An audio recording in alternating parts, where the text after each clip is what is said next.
민수기 26장 1절부터 51절까지의 본문을 같이 살펴보겠습니다. 본문이 참 깁니다. 그래서 1절부터 4절까지만 우리가 교독하도록 하겠습니다. 1절에서 4절입니다. 연병이 지나간 뒤에 주님께서 모세와 아론의 아들 제사장 엘르아살에게 말씀하셨다. 이스라엘 자손의 온 회중의 머리숱을 세어라. 20살부터 그 위로 이스라엘에서 군대에 나갈 수 있는 이들을 모두 조상의 가문별로 세어라. 모세와 제사장 엘르아살은 여리고 건너편 요단강가의 모압 평지에서 백성에게 이 사실을 알리고 이렇게 지시하였다. 주님께서 모세에게 명하신 대로 20살부터 그 위로 남자의 수를 세시오. 이집트 땅에서 나온 이스라엘 자손은 다음과 같다. 아멘. 성경을 읽다 보면은 읽기가 참 힘든 부분이 있습니다. 오늘 우리가 살펴보게 될 민수기 26장도 그렇습니다. 이런 본문을 읽을 때는 하나님께서 우리에게 무엇을 말씀하려고 하시는 것일까? 그런 생각이 듭니다. 참 생각이 복잡해져요. 그런데 이 말씀을 잘 살펴보면 여기에 성경 읽기에 묘미가 있습니다. 왜냐하면 숨겨져 있는 메시지가 있기 때문입니다. 자, 오늘 이 본문을 우리 같이 함께 살펴보도록 합시다. 민수기 전체를 크게 두 부분으로 나누면 첫 번째 부분은 출애굽 1세대에 대한 이야기고 두 번째 부분은 출애굽 2세대에 대한 이야기입니다. 출애굽 2세대의 이야기는 민수기 26장부터 시작됩니다. 그러니까 오늘 본문이 출애굽 2세대의 이야기가 시작되는 부분입니다. 1절을 보면요. 연병이 지나간 뒤에 주님께서 모세와 아론의 아들 제사장 엘르아살에게 말씀하셨다. 이렇게 시작됩니다. 2차 인구조사를 언제 했는지 그 시기를 밝히고 있습니다. 전염병이 지나간 뒤라고 합니다. 이 전염병은 민수기 25장의 내용과 연관이 있습니다. 민수기 25장을 보면 바알 부올 사건이 기록되어 있습니다. 바알 부올 사건이란 이스라엘 사람들이 모압 땅에서 미디안 여인들의 유혹에 넘어가서 바알을 섬긴 사건을 가리킵니다. 이 사건으로 말미암아 이스라엘은 하나님께 징벌을 받았고 그 징벌이 바로 전염병이었습니다. 우상 숭배에 대한 징벌로 전염병이 도운 겁니다. 그리고 그 전염병으로 인해 2만 4천 명이 죽었습니다. 출애굽 1세대의 이야기는 이 사건으로 막을 내리게 됩니다. 출애굽 1세대는 출애굽을 시작할 때 황금 송아지를 섬긴 우상 숭배 이야기가 나오고 그리고 마지막에 바알 부올에서 바알을 섬긴 이야기로 막을 내립니다. 이 이야기를 통해서 왜 출애굽 1세대가 약속의 땅에 들어가지 못했는지를 설명합니다. 그리고 이제 새로운 세대의 이야기가 시작됩니다. 이 이야기를 시작하면서 하나님은 모세와 제사장 엘르아살에게 인구조사를 하라고 합니다. 출애굽 1세대의 광야 이야기를 시작할 때도 인구조사를 하게 했습니다. 마찬가지로 출애굽 2세대 역시 인구조사로 그 이야기를 시작합니다. 2절입니다. 이스라엘 자손의 온 회중의 머리수를 세어라. 20살부터 그 위로 이스라엘에서 군대에 나갈 수 있는 이들을 모두 조상의 가문별로 세어라. 하나님은 군대에 나갈 수 있는 이들의 수를 세라고 합니다. 4절을 보면은 이 사람들은 20세 이상의 남자들입니다. 자, 왜 이 사람들의 수를 세라고 합니까? 지금 이스라엘은 요단강만 건너면 약속의 땅입니다. 여리고 맞은편까지 와 있습니다. 이제 강을 건너서 곧 전쟁을 시작할 것입니다.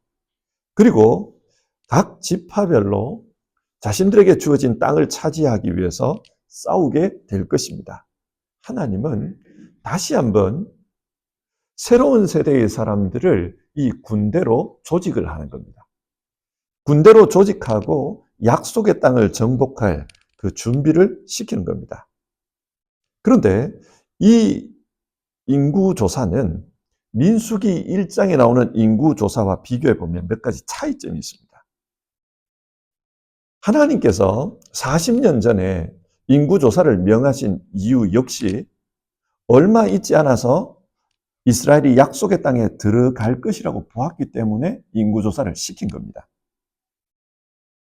이제 곧 약속의 땅에 들어간다. 그러니까 싸움을 시작해야 된다. 그래서 군대로 편성해라. 인구조사를 해라. 그렇게 한 거예요. 그러나 결과론적으로 출애굽 1세대 사람들은 약속의 땅에 들어가지를 못했습니다. 무엇이 문제였는가? 불신앙이 문제였어요. 그 이야기가 민수기 13장과 14장에 기록되어 있는데 가데스에서 하나님에 대한 불신을 자신들의 입으로 고백하고 말았습니다. 이스라엘은 10명의 정탐꾼의 말을 듣고 하나님께서 하신 약속, 그리고 하나님께서 자신들을 인도하고 계신다는 그 사실, 그걸 불신하게 됩니다.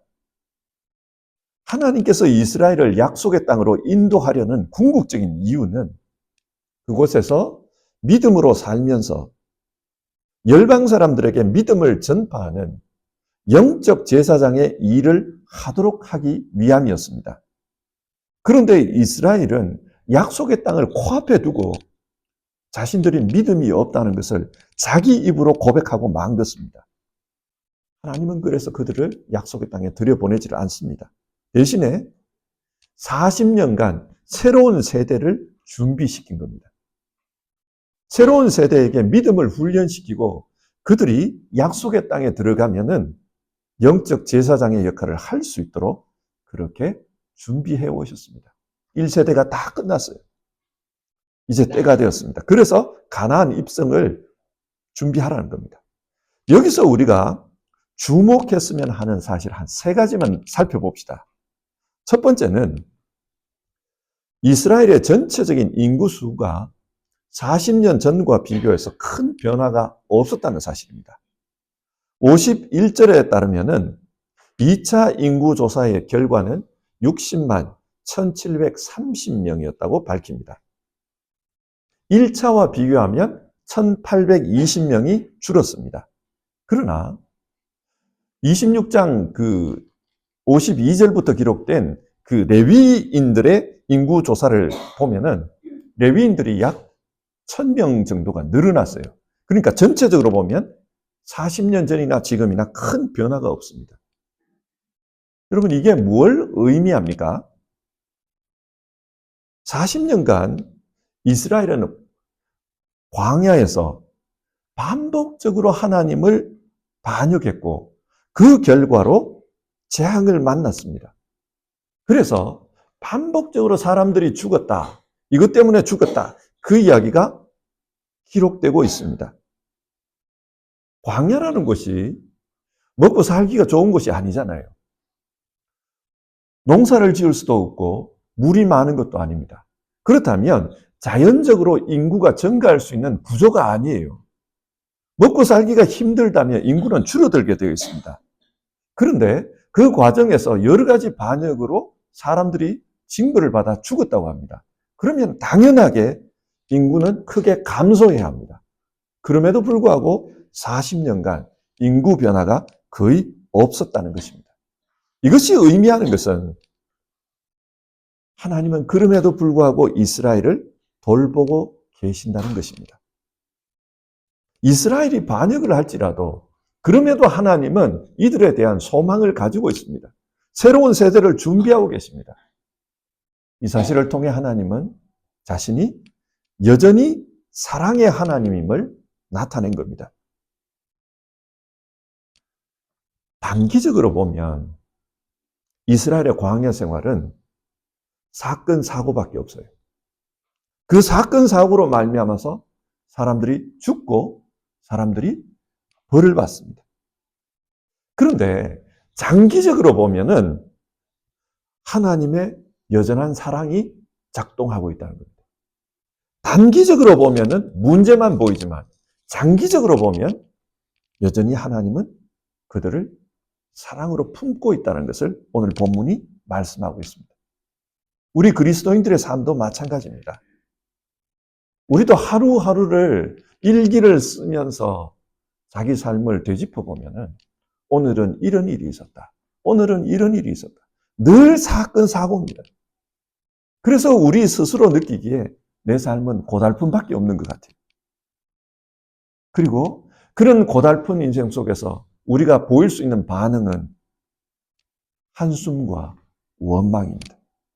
그러나 여러분, 우리는 우리의 삶을 장기적으로 길게 볼 필요가 있습니다. 그렇게 보면은 그럼에도 불구하고 우리는 여전히 은혜 속에서 살고 있는 것을 느낄 수 있습니다.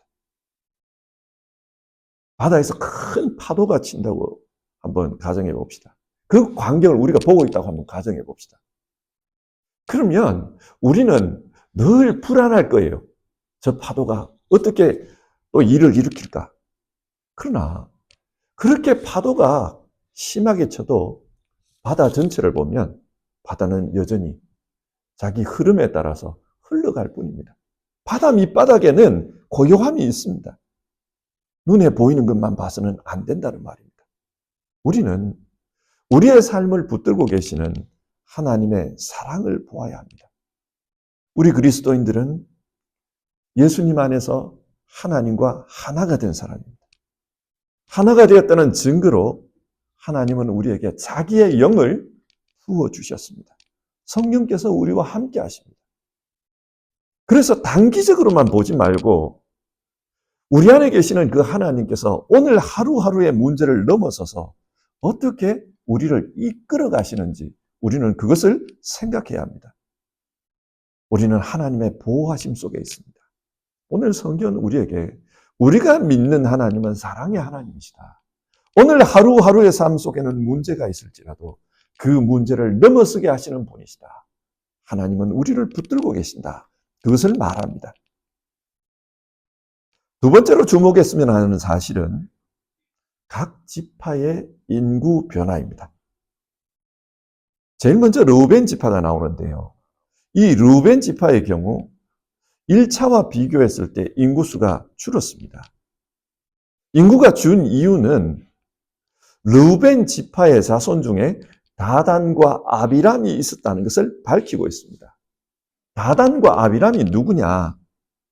고라 자손들이 반역을 일으켰을 때 그 반역에 가담했던 사람들입니다. 그래서 그 결과 땅이 입을 벌려 그들을 삼켰다. 성경 그렇게 이야기했습니다. 오늘 본문에도 9절과 10절에 이 사실을 다시 한번 이야기합니다. 지금 인구조사 이야기를 하면서 왜 과거에 있었던 이 사건을 또다시 말하는 것일까요?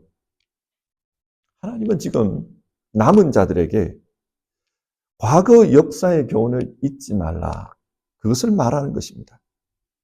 지난날의 과오를 그냥 흘려보내지 말고 그 과오를 통해서 배울 것은 배우라는 것입니다. 그냥 아무 일 없었다는 듯이 그렇게 넘어가면 과거를 통해 얻을 수 있는 교훈이 없습니다. 지금 이 르우벤 지파의 자손수가 왜 줄었느냐? 이 사건과 연관이 있다는 거예요. 자신들이 반역을 했기 때문에 그로 말미암아서 많은 사람들이 죽었다. 그래서 인구가 줄었다는 것을 이야기하고 있습니다. 그런데 11절을 보면 이런 말이 나와요. 그렇지만 고라의 자손은 죽지 않았다. 이게 무슨 말입니까? 민수기 16장 32절을 보면은 고라의 반역 때 땅이 갈라져서 고라와 고라를 따르던 그 집안 사람들이 다 죽었다는 말이 나옵니다. 그런데 26장에서는 고라의 자손이 죽지 않았다고 말해요. 이 두 말씀을 문자적으로만 비교하면 두 구절은 충돌을 일으킵니다. 그래서 아마 우리가 이렇게 좀 신앙적인 상상력을 발휘할 필요가 있어요. 고라의 반역 당시에 다수의 고라 자손들은 자기들의 지도자인 고라를 따라갔던 것 같아요. 그러나 그들 중에도 고라의 의견에 동조하지 않는 이들이 있었던 것 같습니다. 이들은 육신의 아버지가 아니라 하늘 아버지의 뜻을 따랐고 그 결과로 죽지 않았다는 말입니다. 자, 이것을 통해서 성경이 우리에게 주는 교훈이 있습니다. 그것은 하나님은 공의의 하나님이라는 사실입니다. 비록 반역자의 집안에 속했다 할지라도 그들이 하나님을 따랐다면 하나님은 그들을 보호해 주셨습니다. 역대상의 말씀에 따르면 이 고라의 후손들, 살아남은 이 고라의 후손들은 훗날 큰 복을 받습니다. 이들은 성전에서 하나님을 섬기는 일을 했고 특별히 성전 음악을 담당했다고 합니다. 오늘날 우리식으로 말하면 찬양대로서 일을 했다는 거예요. 그리고 그들이 찬양대로서 한 역할들을 보여주는 시편이 나옵니다. 시편 150편 전체 중에서 고라의 자손들이 지은 시가 12편이 있어요. 이 시편들은 이 고라의 후손들이 성전에서 하나님을 찬양할 때 불렀던 찬양의 가사들입니다. 이들은 하나님을 섬기는 사람으로서 신실하게 살았다는 것을 성경은 말하고 있습니다. 그리고 역대상 6장을 보면은 이 고라의 집안 후손 중에 우리가 잘 아는 예언자 사무엘이 있습니다. 사무엘 역시 이 고라의 후손이라는 것을 말하고 있습니다. 뭘 말합니까? 하나님은 공의로운 분이라는 거예요. 공의로운 분이기 때문에 다 망한다 할지라도 하나님께 신실한 그 사람들은 하나님이 특별히 보호해 주셨다는 것을 성경은 밝히고 있습니다. 12절에서 14절을 보면은 시므온 지파의 인구조사가 나옵니다. 1차 인구조사 때 시므온 지파는 59,300명이었어요. 그런데 2차 인구조사 때 시므온 지파는 22,200명밖에 안 됩니다. 전체 인구의 60%가 줄었습니다. 가장 많이 줄었어요. 왜 이렇게 많이 줄었는가? 그 이유가 25장에 나오는 바알보올 사건과 연관이 있습니다. 모압 땅에서 바알을 섬겼던 이 사건의 핵심 인물을 25장은 소개하는데 시므온 지파 지도자 시므리였다라고 말을 합니다. 시므온 지파가 이 바알 숭배 사건의 중심에 있었다는 것을 말합니다. 그러다 보니 이 시므온 지파는 전체 인구의 60%가 죽어버렸다. 인구가 급격하게 감소했습니다. 성경이 이걸 밝히는 이유는 하나님은 공의의 하나님이라는 거예요. 잘못에 대해서는 반드시 징벌하신다는 겁니다. 사람들은 하나님께서 사랑의 하나님이시기도 하지만 동시에 공의의 하나님이시기도 하다는 것을 잘 압니다. 그런데 자신과 관련해서 생각할 때는 늘 사랑의 하나님만 생각하려고 합니다. 그리고 자신의 잘못과 잘못된 선택에 대해서 무심하게 그냥 덮어버리려고 하는 경향이 있습니다. 하나님은 사랑의 하나님이시니까 그냥 덮어주실 거다 이렇게 생각합니다. 그러나 하나님은 출애굽 2세대의 이야기를 시작하면서 하나님은 공의의 하나님이시기도 하다 이 사실을 분명하게 밝히고 있습니다. 왜 그렇습니까? 출애굽 2세대 사람들에게 앞으로의 삶을 어떻게 살아야 할지를 교훈하는 겁니다. 사랑의 하나님을 믿어야 되지만 동시에 공의의 하나님이시라는 것도 기억해라. 그래서 삶을 반듯하게 살기를 힘써라. 그걸 말하고 있는 겁니다. 세 번째로 오늘 본문에서 주목할 부분이 있습니다. 그것은 친구입니다. 누구를 친구로 두느냐? 그 문제입니다. 5절부터 18절에 기록되어 있는 르우벤, 시몬, 갓 이 세 지파의 인구수는 모두가 줄었습니다. 반면 19절부터 27절에 기록된 유다, 이사갈, 스불론 이 세 지파는 모두가 인구가 늘어났습니다. 인구가 늘어날 수 없는 광야에서 세 지파는 다 늘어났어요. 자, 이게 뭘 말합니까? 세 지파는 모두가 다 줄었고 세 지파는 모두가 다 늘어났습니다. 성경이 이걸 통해서 우리에게 주는 교훈은 신앙은 누구와 함께 있는지가 중요하다. 그걸 말합니다. 르우벤, 시몬, 갓. 이 사람들은 이스라엘의 진영을 편성할 때 성막의 남쪽에 진을 꾸리라고, 세 지파 모두 남쪽에 꾸리라고 그렇게 지명된 지파입니다. 그래서 이 지파는 늘 함께 살았습니다. 행군을 할 때도 늘 같이 했습니다. 그런데 이 세 지파와 성막 사이에 레위인이 포진을 했잖아요. 이 세 지파와 성막 사이에 포진한 그 레위인 중에 고라가 있었어요. 그러다 보니 이 지파들은 고라당의 반역에 가담을 했던 겁니다. 그리고 그렇게 고라와 함께 하다 보니 하나님의 징계를 받아서 세 지파 모두 인구수가 줄었다. 그걸 밝히고 있습니다. 반면에 유다, 이사갈, 스불론 이 세 지파는 성막의 동쪽에 진을 치도록 했습니다. 그리고 이스라엘이 행군을 할 때나 싸움에 나갈 때 이들이 선발대였습니다. 제일 먼저 나가야 돼요. 고대의 전쟁을 보면 제일 앞에 서는 사람들이 제일 많이 죽습니다. 그렇다면 전쟁을 할 때 이들이 선발대로 움직였다. 산술적인 계산을 보면 이들의 인구수가 제일 빨리 감소해야 돼요. 그런데 그렇지가 않습니다. 인구수가 늘어났어요. 아마 이들 중에는 불만이 있는 이들도 있었을 거예요. 왜 우리들만 앞장서야 되는가? 좀 번갈아 가면서 앞장서자. 이번에는 우리가 했다면 다음에는 니네들이 앞장서라. 이렇게 말할 수도 있었을 거예요. 왜 우리만 고생해야 하는가? 그런 생각이 들지 않겠습니까? 그런데 이들은 늘 앞장섰습니다. 그게 가능했던 이유는 성막과 이 세 지파 사이에 중간에 있었던 레위인이 누구냐? 모세와 아론이었습니다. 모세와 아론의 가족이 이들과 가까이 있었어요.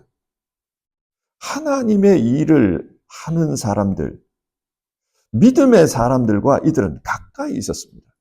그러다 보니 전쟁이 나면 제일 먼저 싸우고 어려움도 제일 많이 감당을 해야만 했지만, 그런데 결과론적으로 이들의 숫자는 다 늘어났습니다.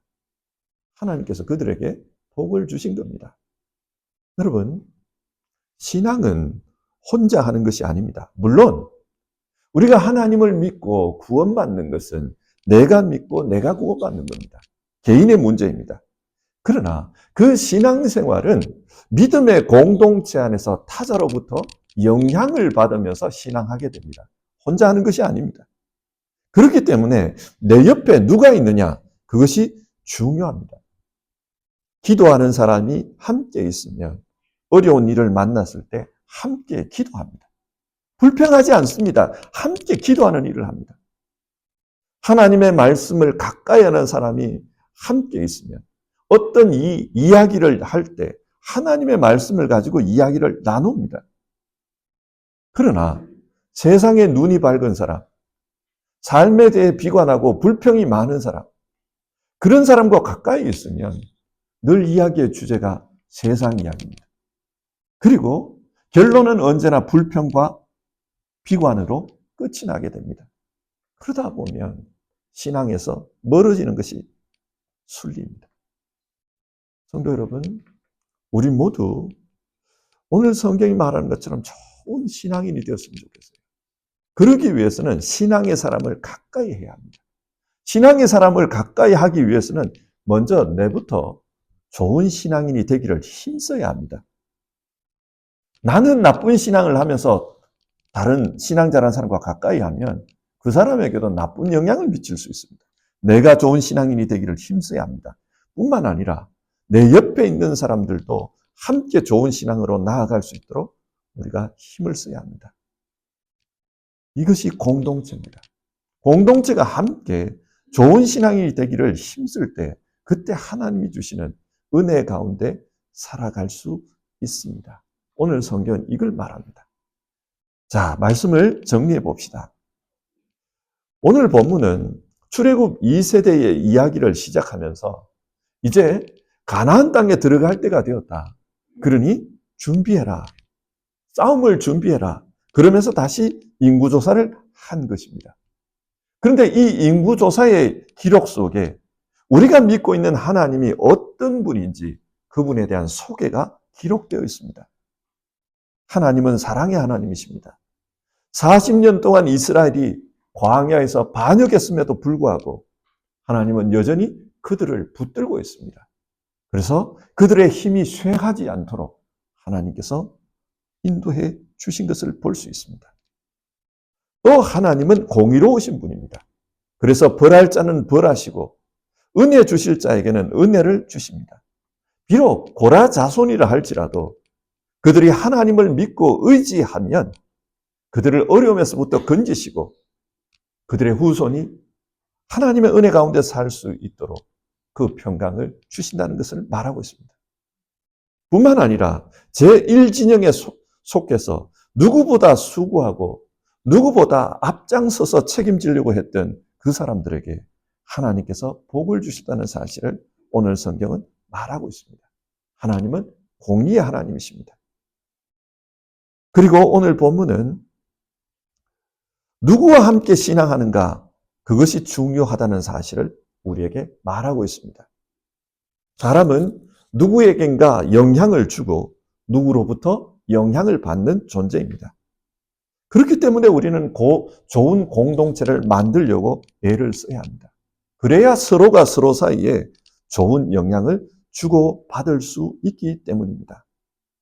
제2진영에 속한 지파들의 인구가 줄어든 것, 제1진영에 속한 지파들의 인구가 늘어난 것, 이것을 보며 우리가 좋은 공동체를 만들어야 된다. 이 사실을 늘 기억했으면 합니다. 그래서 이 문제를 가지고 이 아침에 함께 기도했으면 합니다. 우리가 믿는 하나님은 사랑의 하나님입니다. 동시에 공의의 하나님입니다.